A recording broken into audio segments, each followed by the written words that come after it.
کراچی کے علاقے کورنگی میں رینجرز نے کارروائی کرتے ہوئے اسٹریٹ کرائم ڈکیتی سمیت دیگر وارداتوں میں ملوث 7 ملزمان کو گرفتار کر لیا ہے۔ مزید بات کریں گے ڈون نیوز کے نمائندے محمد بلال خان سے۔ بلال، ملزمان کو کہاں سے گرفتار کیا گیا ہے؟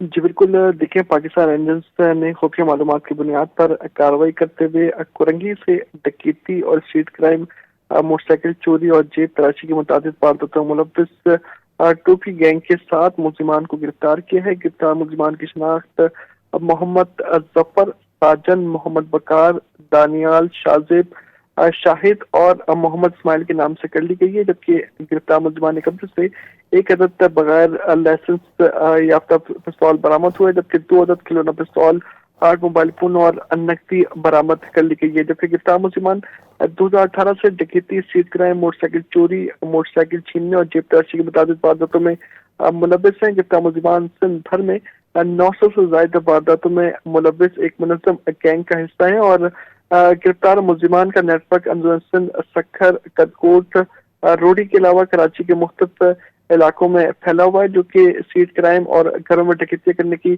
متعدد وارداتوں میں ملوث ہیں۔ گرفتار ہونے والے جو ملزمان ہیں ان کو مزید قانونی کارروائی کے لیے پولیس کے حوالے کر دیا گیا ہے۔ بہت شکریہ محمد بلال آپ کا۔